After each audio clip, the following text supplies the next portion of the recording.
You are listening to the Slow Living Podcast, and I'm your host, Stephanie O'Day. What if I told you that you could truly have the life of your dreams, the life you've always wanted, one filled with abundance, joy, and a sense of purpose? It's absolutely possible, and I see it each and every day with my coaching clients. It all starts with learning how to slow down. You deserve to live the life you've always dreamt about. Let's get started. So if you're a fan of the podcast, you're going to absolutely love the book.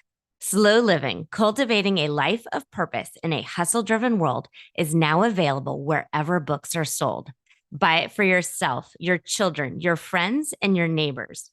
You can get all the juicy details at stephanieoday.com/slow living book. Trust me, this is hands down the best $20 you'll ever spend. Hello, Slow Down Society. Steph here, and welcome back to another edition of the Slow Living Podcast. We are on episode 158, and this is the second part of a two-part series on memoirs and learning from memoirs. So this is Learning from Memoirs Part 2. Part 1 was last week. You don't need to listen to these in order because they don't really, you just don't have to. So don't feel like you're behind. But I like learning from memoirs because I like the idea that someone is sharing what they've learned and through the course of their life, and it's kind of applying their life to modern times, and it's just something to just kind of not necessarily aspire to. You don't need to write your own memoir, but to know that even people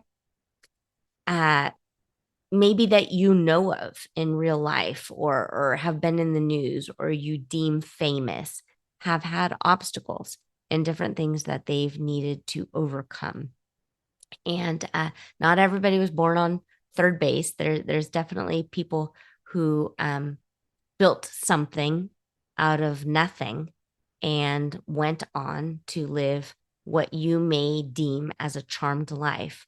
But in order to get there, there were obstacles along the way. And so that's what made them want to take the time to write a memoir and to share. And I love learning, and I love learning from other people's stories. We have quite a few slow living stories. If you go back and listen to the archives, I love having people on and talking in their own words about their own life stories. And if you have a life story, if you have something that you'd like to share with me and with the Slow Living Podcast audience, reach out to me, steph@stephanieoday.com. I'd love to interview you, have you on the show. There is it's like a voicemail app that you can also leave a message on, and that's at stephanieoday.com/podcast. There is a button that you can press and record a recording. But also if you want your own solo show and you want to share your slow down story, we'd love to have you. The best way to continue to learn is to be open-minded and not decide that you already know it all. Because no, that's not fun. Nobody wants to be around someone who in their 50s, 60s, 70s is still talking about the stuff they learned in high school or in their early 20s. I think we're all meant to evolve and grow and change and come up with new ideas and poke at some old ones and see if there's holes there. And if anything can be learned from them. Okay. So the three books for this time are all written by women and really juicy, interesting books. And they were all different. And I have listened to them through the Libby app that I downloaded and attached my library card to. So I haven't paid for these. And as I mentioned in the last episode, I've been listening to them at 1.25 speed because I have a rather fast, bouncy brain. And this keeps me from my brain from kind of wandering off in the pauses. It took a minute or two to catch my brain up to speed with the book, but I was able to do so. If that doesn't work for you, the app will let you, of course, listen to it at regular speed. It will also let you slow it down. So if you need that, take that. You are the grown up in the room and you get to decide what works for you. And one of the neat things about slow living and why I have to follow my own advice is my brain is fast. And sometimes my fast brain gets me in trouble. And I'm trying to do too many things for too many people too quickly.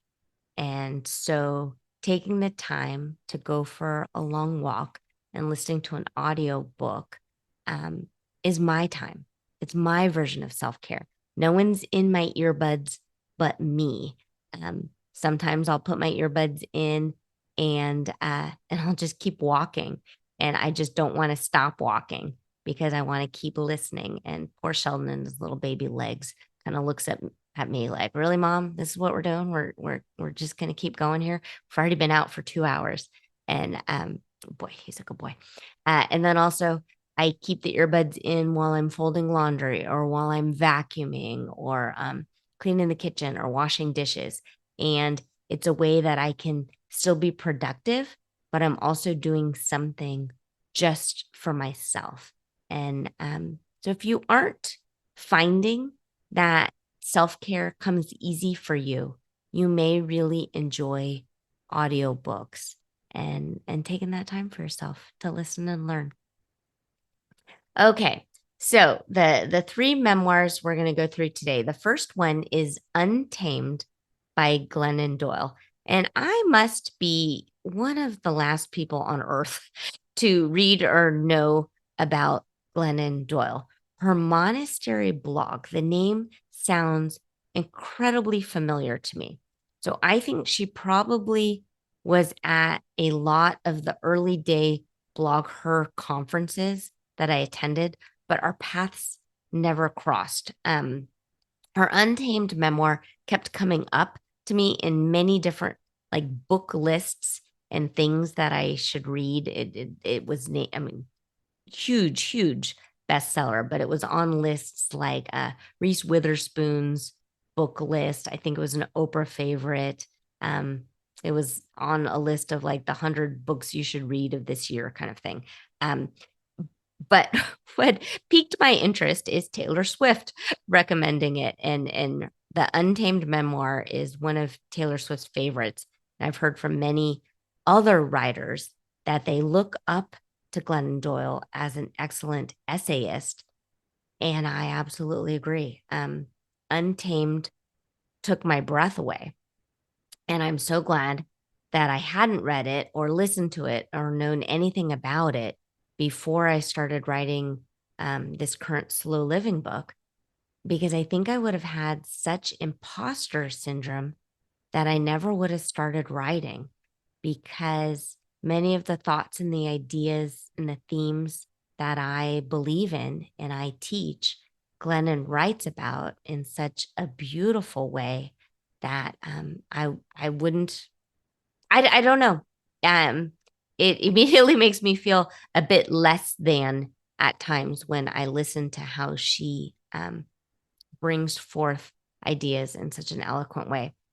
And what I like about essay style memoirs, and my friend Sandy Cooper of the Balanced Momcast, and I had her on the show. So she was featured in episode 34 and again in episode 112.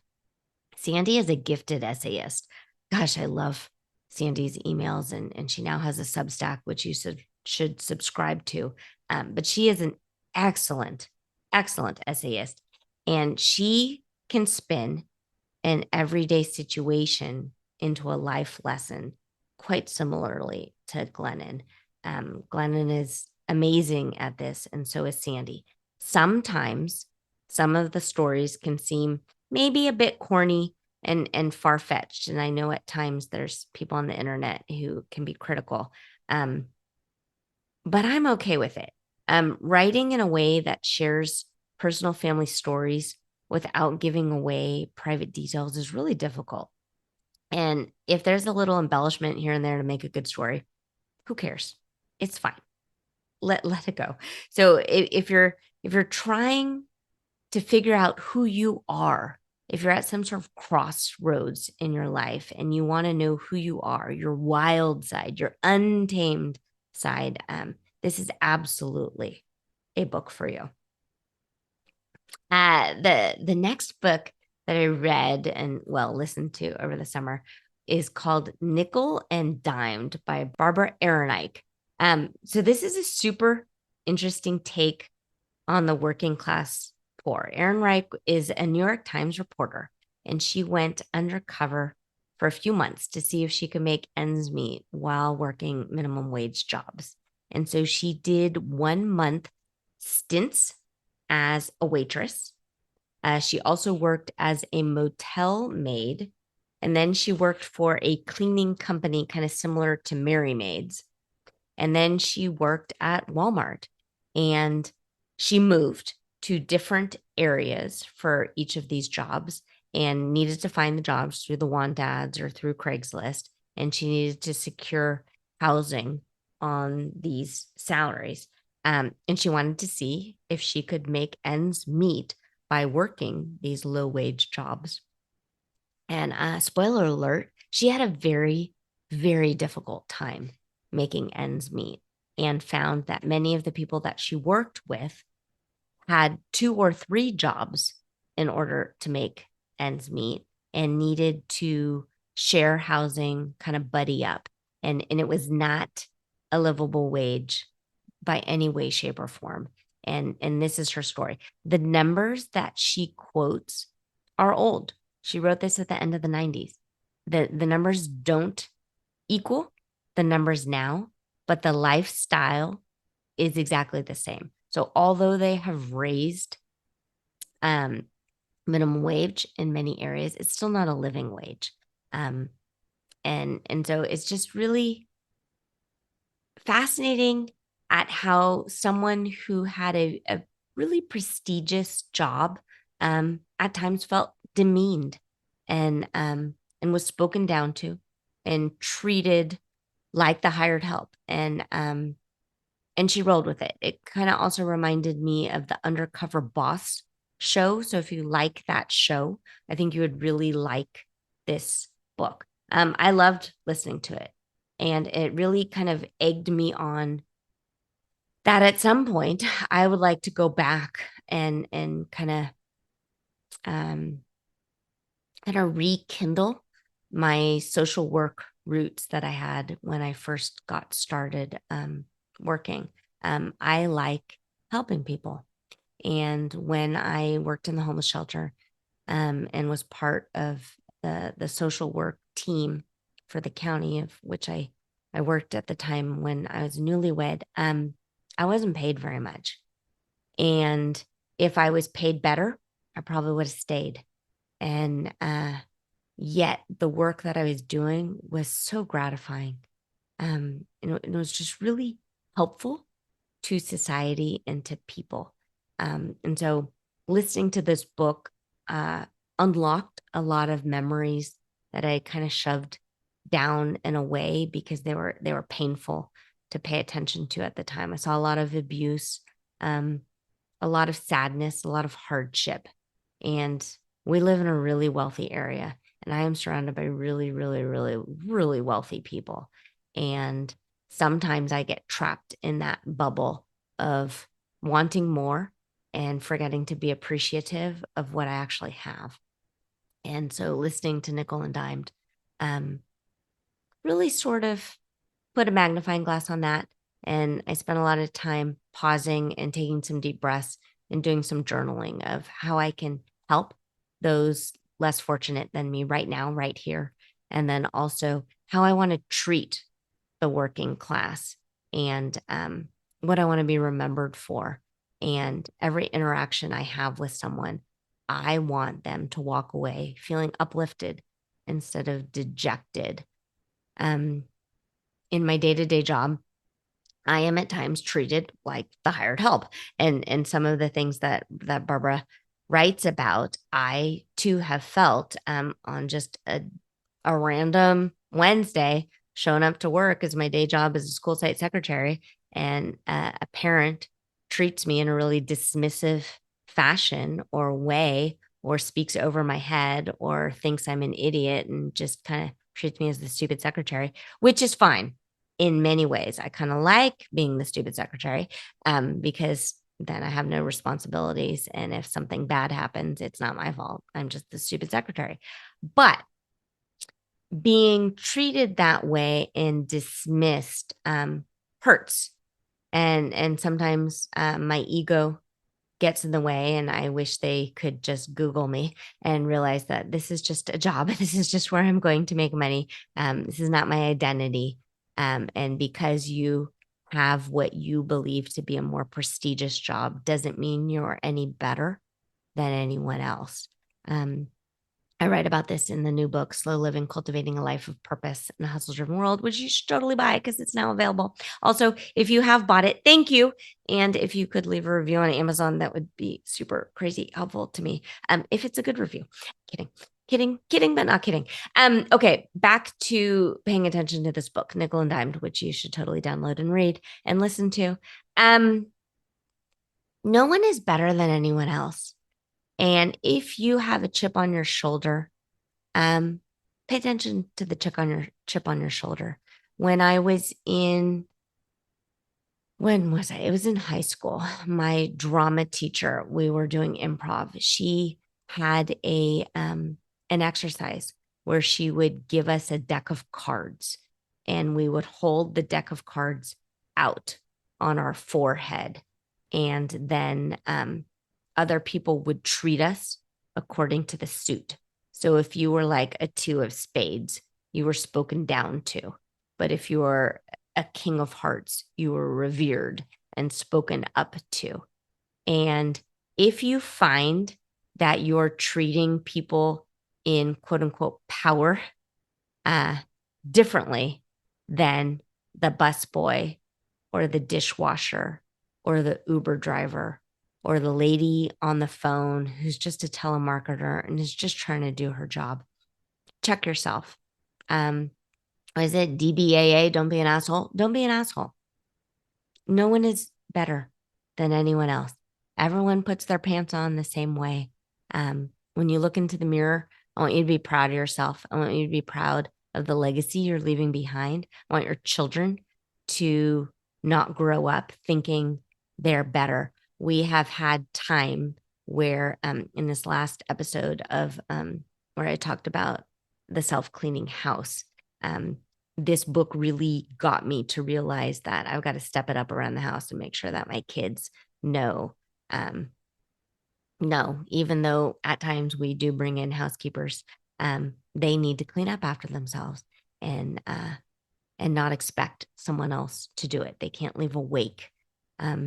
At the elementary school in which I live, it does feel like I live there, but in which I work, there are times when we will be at the lunch tables and a kid gets up to walk away from their mess at the lunch table, and they don't clean it up. So we'll follow them to the playground and be like, hey, go back, clean it up.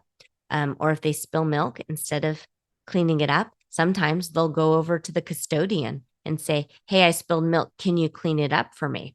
And unfortunately, in where we live, the custodian takes orders from the child and starts to do that. And that's not okay.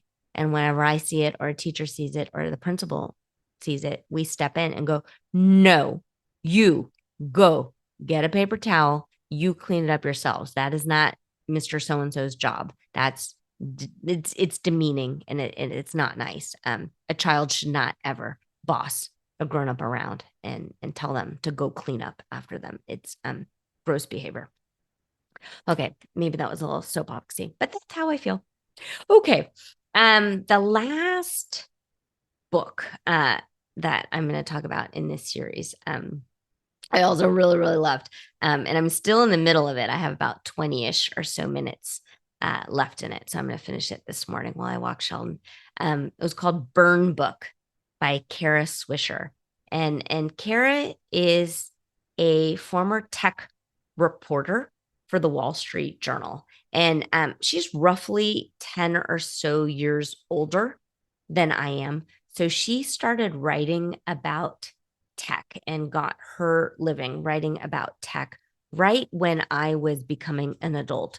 Um, so the end of the 90s, early 2000s.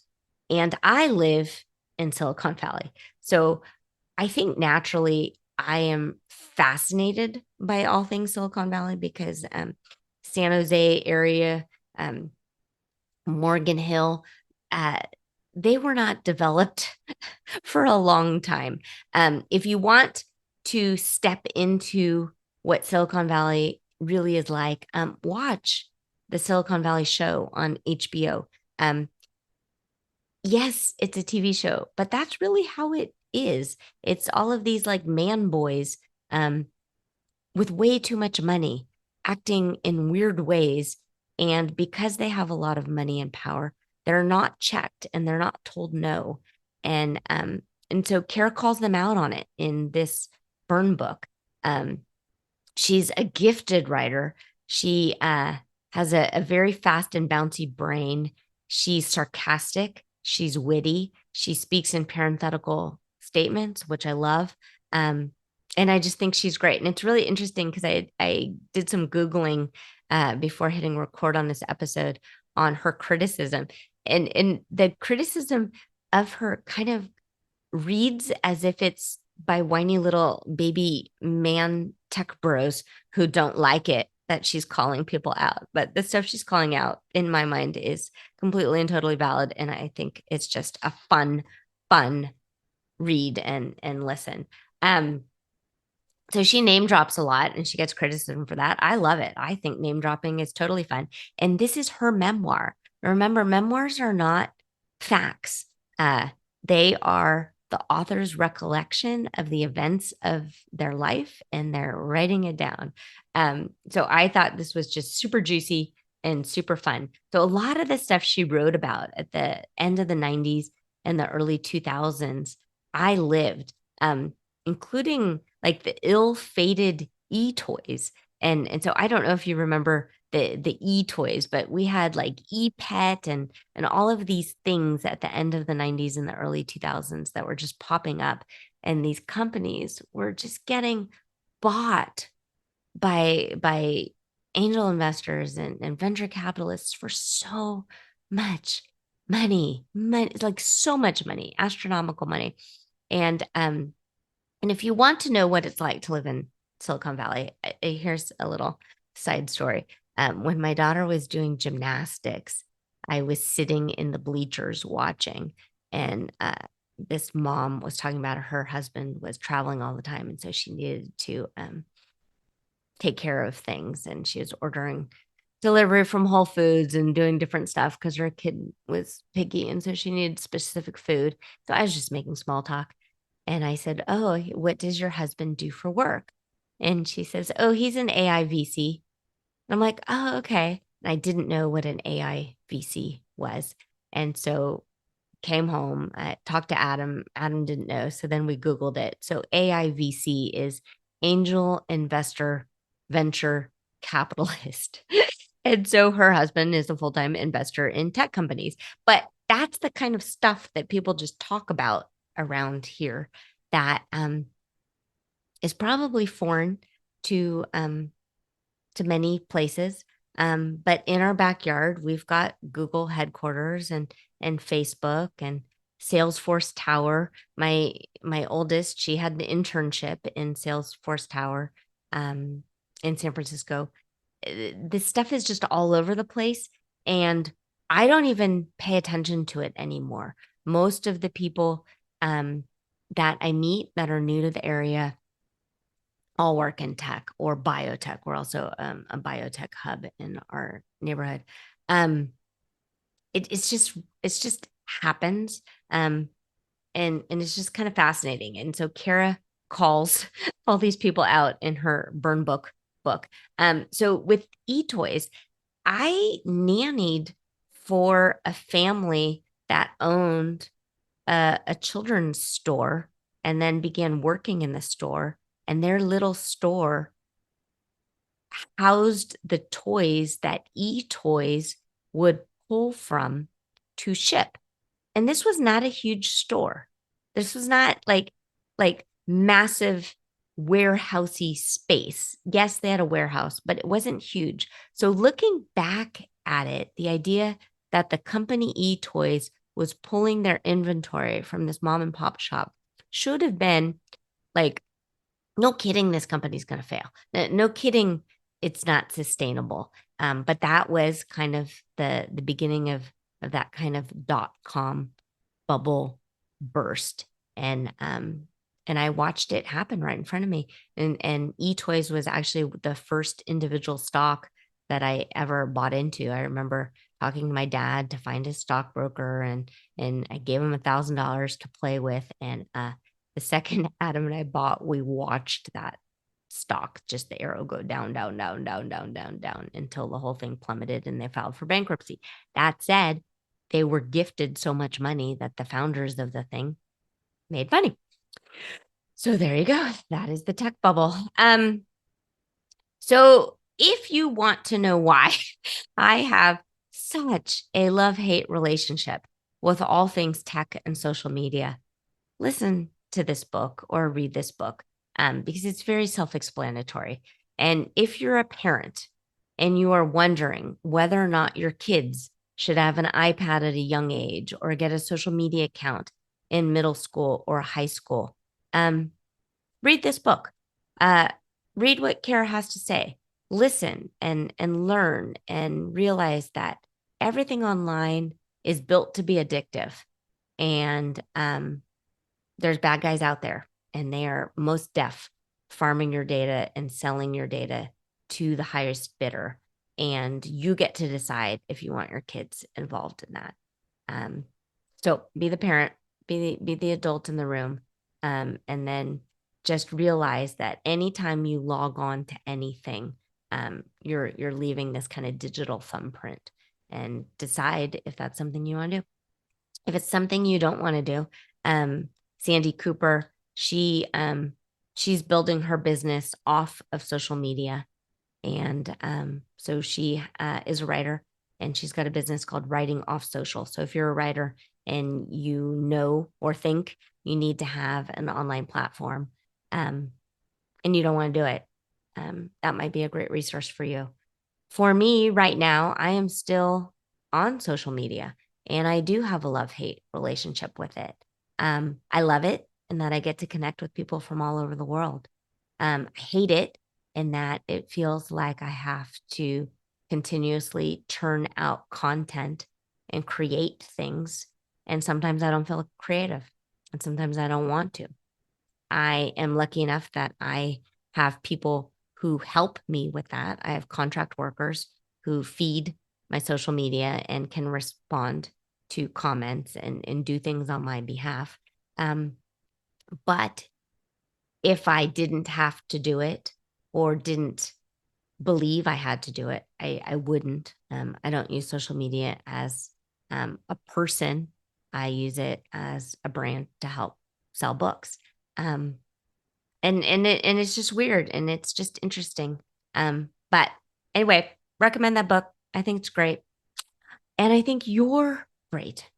And thank you for being here. And thank you for listening. If you have read or listened to any of those books, let me know.